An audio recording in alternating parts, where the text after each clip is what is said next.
اهلا بيكم يا حلوين في فيديو جديد. عاملين ايه؟ يا رب تكونوا بخير. النهارده هشارك معاكم روتيني اليومي. هنشوف هقدر اذاكر ايه النهارده وهننجزه ايه سوا. اول حاجه عايزه اعرفكم عندي ايه النهارده.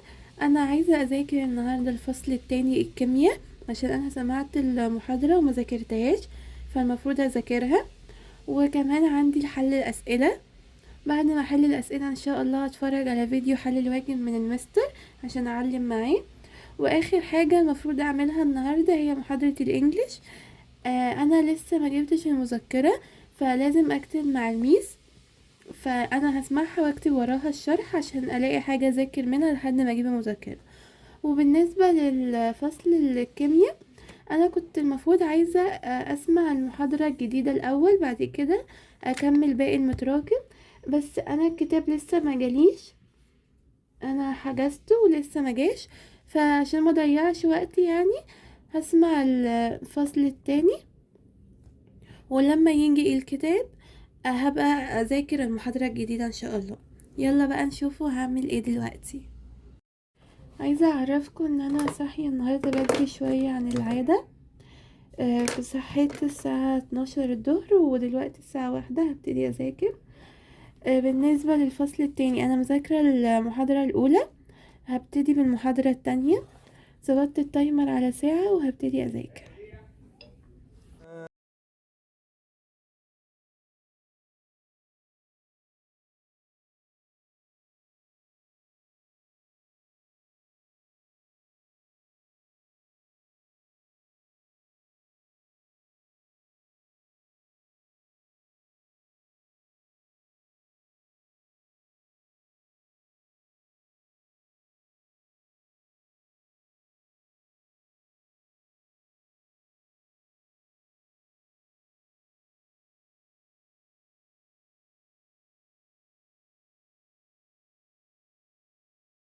خلصت مذاكرة ساعة، أول ساعة خلصت فيها المحاضرة التانية والتالتة، فاضلي بقى الرابعة والخامسة ونكون خلصنا الفصل.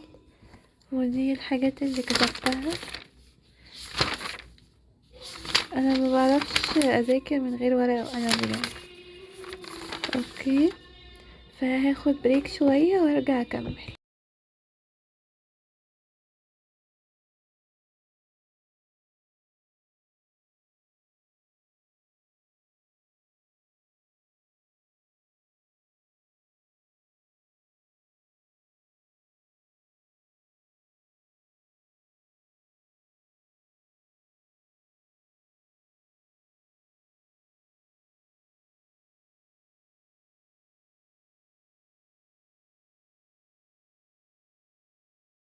هقعد كده وانا بشرب النسكافيه اسمع حلقة من حلقات مصطفى حسني.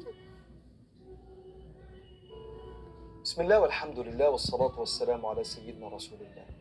مهم جدا تكون بصير في علاقتك بالخوف والقلق بالأنبياء.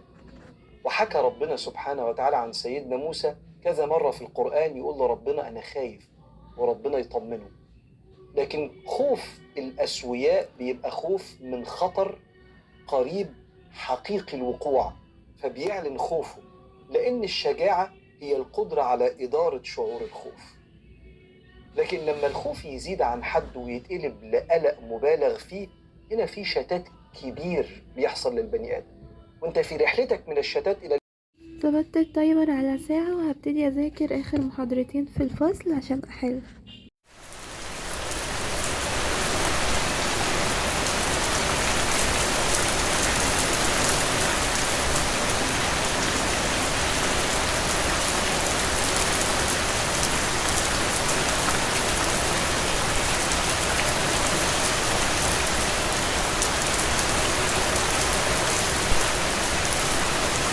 دلوقتي يا شباب بعد ما خلصت مذاكرة الفصل هبتدي احل الاسئلة اللي عليه، وبعد ما اخلص حل هسمع الفيديوهات حل الواجب من المستر.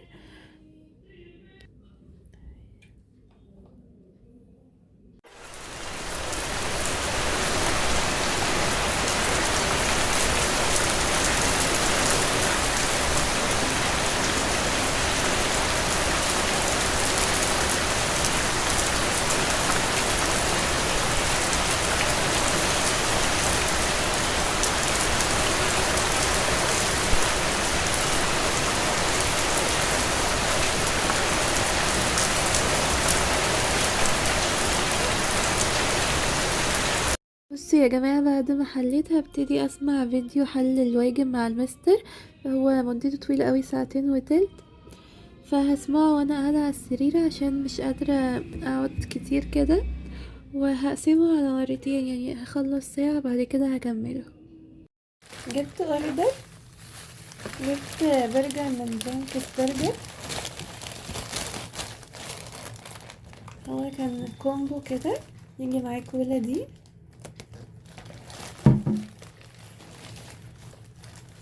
وكاتشب وجلافز.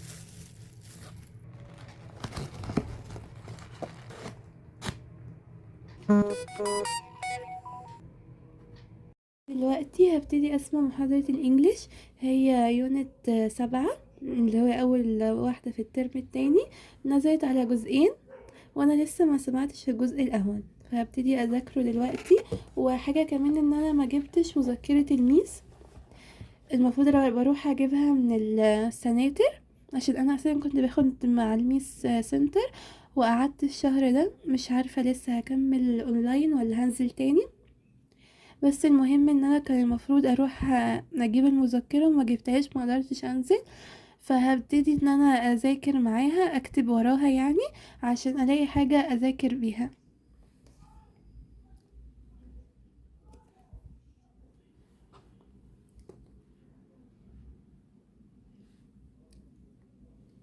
جديدة النهارده ان شاء الله الترم التاني احلى بكتير من الترم الاول.